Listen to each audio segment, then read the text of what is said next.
Do you know what a ham sandwich with butter tastes like? I mean, like a really good one. Well, there has to be a delicate balance. There has to be enough butter, but also enough ham. I could go with or without cheese. There should absolutely never be lettuce. This is not a picnic sandwich. Lettuce? No. Seattle Times food writer Jackie Varriano has tried dozens of jambon-beurres, and she knows exactly what a good one should taste like. Ham and butter. More ham, more butter. It was as simple as that. Ham. Ham.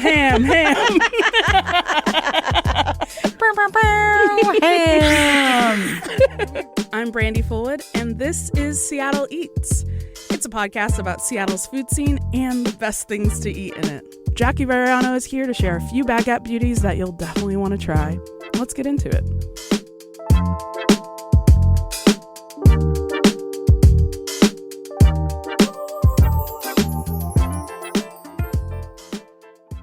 Hey Seattle, have you eaten yet? How about jambon-beurre? It's a fairly simple sandwich, typically just a baguette, some ham, and beurre or butter, really good butter. But it's this simplicity that makes a really good ham sandwich stand out. Lucky for us, Seattle Times food writer Jackie Varriano has done the real work. Some brilliant research into the best jambon-beurres around Seattle. So today on the show, we are hamming it up with Jackie. Hey, Jackie. Hi, Brandi. So let's back up for the people unfamiliar. Jackie, you write this stellar column about neighborhood eats, about to wax poetic, by the way. Amazing. So the column is about capturing the vibe, the essentials, the hidden gems around the city. You basically write love letters to long lunch. You dig into dishes that for a long time only local residents seem to know about. Oh, yeah. You're like the kind of writer that makes me want to live in another neighborhood. And most importantly, your writing makes me really hungry. I might cry, Brandi. Thank you. But this time you've written up this whole piece about jambon-beurres, which is incredibly hard to say. Yeah, I'm avoiding it this whole episode. Yeah. How are you feeling after trudging through dozens of these things in the ham scene? I mean, I am actually not sick of ham. My in-laws are visiting from Vermont, and we ordered a Harrington ham, which is like a very, in his family, Vermont thing that we get every Christmas. It's like a maple encrusted whole spiral cut ham. And but we got it shipped to our house. So the ham journey is not over for me. You're basically ham. Just hamming it up. What do you feel like your requirements are for a good ham and butter sandwich? Well, it's really one of those things that it's the sum of all of its parts, right? You have to have good ham. You have to have good butter. You have to have a good baguette. And you have to have enough of all three. Mm-hmm. And then once those are achieved, then you can start riffing. Okay. And maybe adding cheese or Dijon or cornichons. But if you don't have the basis of those three things, I mean, just make a PBJ. Wow. Mean? Is that too bad? That's fine. There should absolutely never be lettuce. This is not a picnic sandwich. Lettuce? No. Too many places put lettuce on it, and I think they are trying to beef it up, but this sandwich does not need to be... like an Americanized French sandwich? No, absolutely not. Yeah. There are so few ingredients in the sandwich. Yes, and so all of them have to be so good. So besides putting lettuce on it, how do cafes tend to get it wrong? I'm sure you've had some bad ones. Yeah, or just different ones. It's very diplomatic. I think there's one cafe that had almost like it wasn't even a baguette. It was more like a roll. Like a Kaiser roll?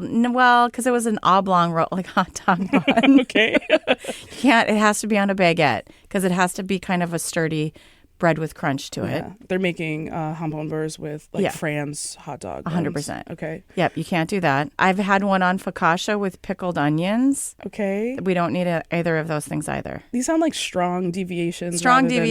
But then they're still being called like the Parisian. You can't just put butter on a sandwich and call it Parisian. Is it just like a fun word to just throw around? Like the Macron. Yeah. This is like when my husband thinks anything is niçoise. He's like, what? It's niçoise. And I'm like, that's an actual dish. This is a tuna sandwich.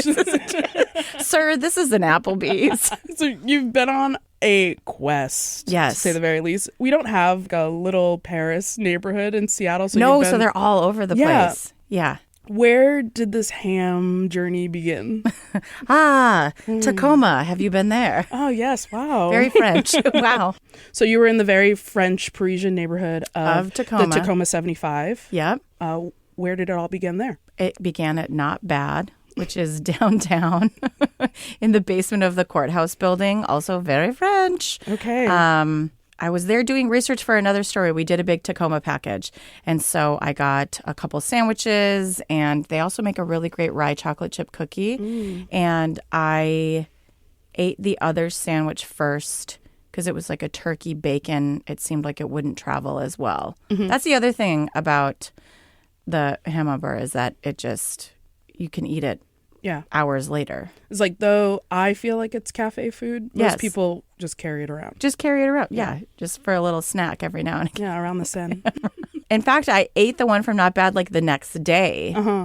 And in my memory, the sun was shining, but I think that's just like a sandwich related fever dream that the sandwich was so good. I thought that the sun was shining in the dirty parking lot at Snoqualmie. That's so beautiful. Summit It transported you. 100% transported me. So what all is on this sandwich that transported you? Plenty of butter, thinly sliced French ham, Emmental cheese, and cornichons. And that's it.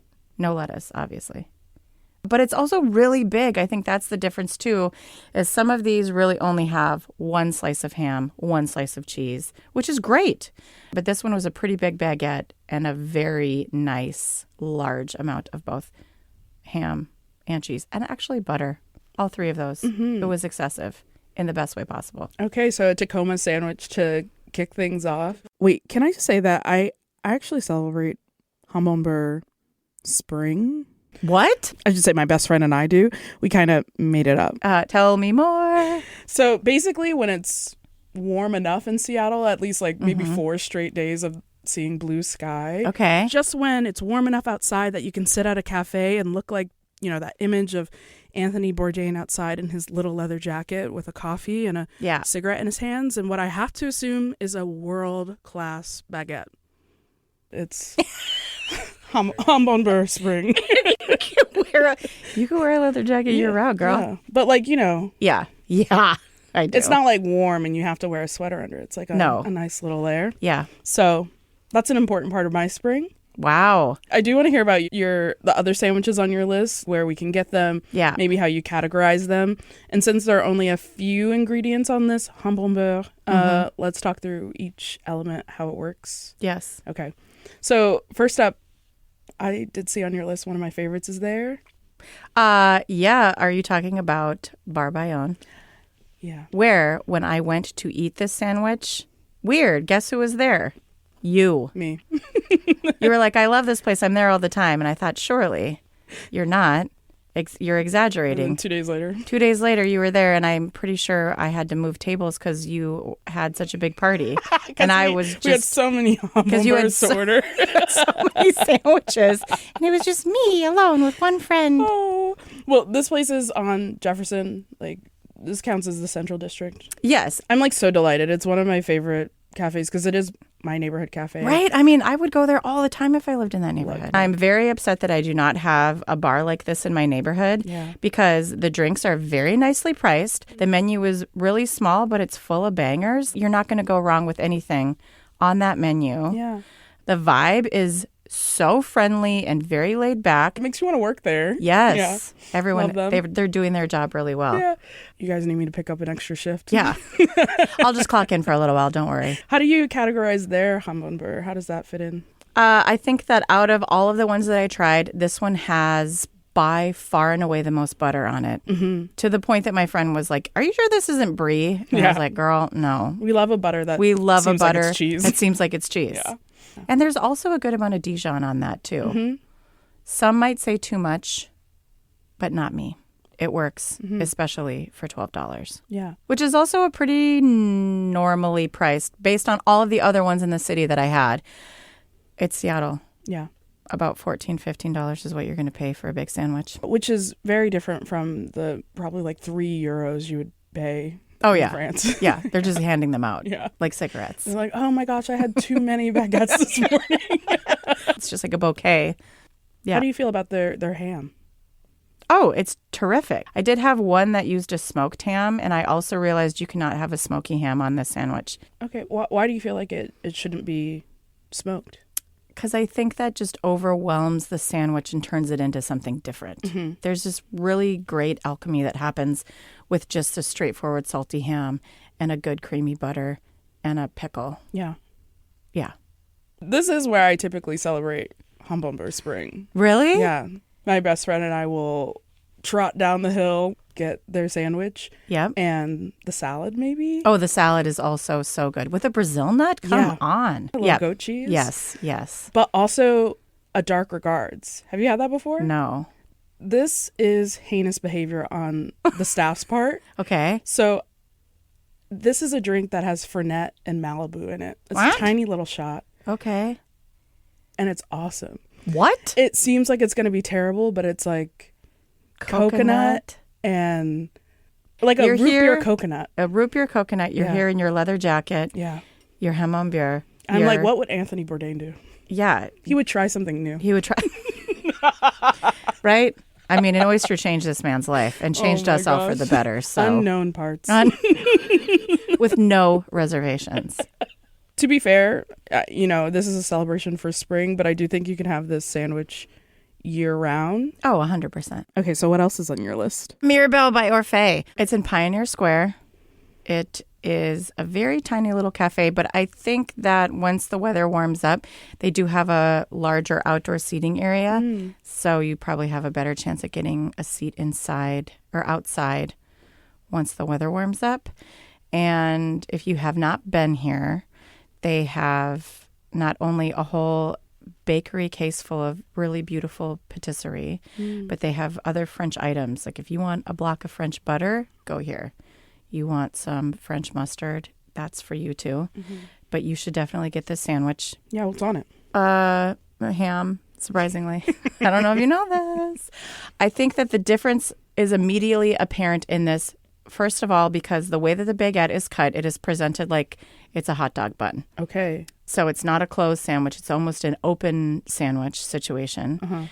The ham is shaved, and so it's just like little crumpled up tissue paper, but it's ham. Sure. Yeah. Okay. And then it also has like almost shaved cheese on top, like a cloud of cheese. A ton of French butter. There's allegedly truffle in the butter, but it's so faint that it does not take away from the rest of the sandwich. Does it add anything if it's so faint? I mean, I think it adds like a little hidden curiosity. Oh, I'm curious about it. I'm a little, yeah. A whisper of truffle. In this specific instance, it's not overcomplicating anything. It's just adding a little extra oomph to something that really works. Yeah. But I would not recommend it in other hands for sure. Okay. Yeah. Yeah. I love that with a simple sandwich, you can still kind of split hairs on 100%. the details of it. Yes. And there are plenty of them here. What do you think about their ratio for ham to butter to bread to cheese to truffle? Could use more butter. Okay. Because I think almost anybody except for Bar Bayonne could use more butter. The cheese and the ham ratio is correct in that there is a lot of each. How much is this one? $15.99. Okay, so Yeah. we're climbing. We're climbing. We're getting a little downtown bit. prices. Yes, we're getting Pioneer Square prices. But the amount of ham and the amount of cheese, I think, justifies it Okay. for sure. You split the sandwich in half, or you eat half now, half later. Okay. Yep. That's nice. How could a cafe get away with a cheaper sandwich? The ingredients alone, like, generally seem pretty expensive. Like a good butter, a good ham, Yep. a good maybe house-made baguette. I don't think we want it to be cheaper then. Okay. Pay people for their labor. So true. So in a perfect world, we would have universal health care, and then our jambon-beurres would be cheaper. 100%. Yeah. We'd get a rose with each one, maybe a cigarette if we're lucky. Yeah. A little leather jacket. A little leather jacket. So you've got a third one. What else you got? Oxbow in Montlake, which is the most surprising one of the bunch. Have you been? Several times. Several times. But I've never had their jambon-beurre. Tell me about it. Well, it's a bit of a departure from all of the other ones on the list, partially because they make their own pickles and they're a sweet pickle. which I, despite being Midwestern, I could not want to get further away from a bread and butter pickle. And I wouldn't say this is straight bread and butter, but it's definitely not a dill. Mm-hmm. It's like a sweeter house-made pickle slices, so not a whole little cornichon situation. And there's Swiss cheese. Swiss cheese is also a fairly strongly flavored cheese, but it all together hits all the salty, sweet umami. Yeah. This is your sleeper hit? It is a sleeper hit because if you go to Oxbow, everything is out. You can see all the pizzas, you see all the bagels, everything else. And the sandwiches, they have two. They're just kind of wrapped in that brown butcher paper to the side, so you might not as easily be tempted by them. Mm-hmm. It's not immediately apparent that they do sandwiches. Mm-hmm. And also because the ingredients are not like any other hamburger in the city that put it together in a way that is this good. Okay. You know, like a lot of people, or we talked about how some people might use a pickled onion or a different kind of bread or lettuce. This one like riffs from the original, but in a way that actually really works well. Yeah. Theirs is $10, and they make their own bread. How do you even make their own explain pickles. that price difference? Maybe you're paying $7 for a latte there. I don't know, and this is also the secret. All their prices include tip, so it's even cheaper. Sorry, my mouth is agape. What? This might be an $8 sandwich. This might be an $8 sandwich. There's one other sandwich on my list that is similarly priced to the Oxbow, and it is at Ken's Market. It's $9.99, and it is literally just ham and butter. That's it. Yeah. And I thought, okay, well, yeah, it's a grocery store deli sandwich. Yeah. $10 for a grocery store sandwich seems like what we're paying these days, I guess. But this is, I don't think they're making the bread at Ken's Market. And they don't make their pickles. They don't make any pickles. They don't have any pickles. Yeah. It's just ham and butter. So this is like the deal of the day. It is the deal. Yeah, slept on. I'll hit the button. Yep. Deal of the day. So that's Ken's, but at Oxbow, they've got Dijon, they've got Swiss. There are pickles as kind of like wild card toppings on there. Yeah. Is there anything you wish you saw on more jambon-beurres? No. No? No. Okay. This is the only one that gets a pass for the weirdness. Yeah. It's not even weird. It's just different. Why do they get a pass? I think that because of that golden ratio, right, of good ham, good butter, good bread. They've hit all those, and that is the baseline. And then the things that they chose to riff with all work with each other. So the Dijon, the Swiss, and the sweet pickle is some secret magic. I think they must have done a lot of R&D to make sure that it works. Yeah. Because I don't think you would just throw those things together willy-nilly and have them all work so well. No. So I do love being in Montlake, where Oxbow is. I am always reminded that I should ride my bike more, and it makes me want to go to the library when I'm over there. Wow. That is powerful. Thank you. The charm of the neighborhood. The charm. Do you feel like a neighborhood's vibe, charms, especially here, add to the sandwich experience? That is such a good question. Yes, I can say yes, because obviously I had a romantic experience with this sandwich in a dirty, snow-filled parking lot. Yeah. So if you're there and it's way cuter and you can just walk to the Arboretum with your sandwich, why would you not want to do that? Yeah. Or when I brought my husband to Le Pichet, and he acted as if he's never been there before. And he was like, what is this place? This is amazing. And I'm like, oh, bud, I think that's the soup. Yeah, the food's so good. He forgot. Transported to a whole new place. Seriously. I mean, I had spilled coffee all over my sweater and he wasn't even aware of it. You've never looked more beautiful. You have a little mustard on your lip, but I still love you. He's like, let me get a little bit for my sandwich.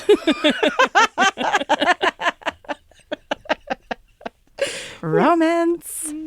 That's Paris for you. That's Paris for you. Jackie Varriano is a Seattle Times food writer. Thank you so much for joining us. Thanks, Brandi. Au revoir. Au revoir. That is it for today. If you can believe it, there are more ham sandwiches to choose from.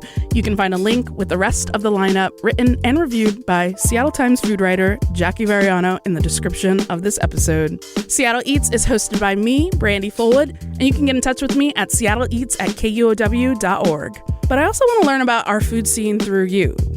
I want to know where the people eat lunch, where Seattleites get the best coffee or kebab, or I don't know, where you like to celebrate a birthday or an anniversary. We have a voicemail box set up for you to call us at 206-543-8510. These stories make our food scene so beloved, and it would be great to hear your voices on the show. Give me a call. This show is produced by me and edited by Jim Gates.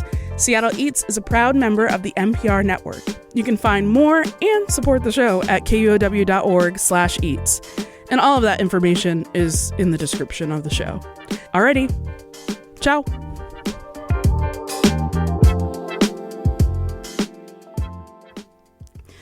It's like once you get all of the jambon-beurre ingredients together, that's like getting all your infinity stones aligned. It is. And you just like make the fist snap. Josh Brolin! I've actually never even seen that movie.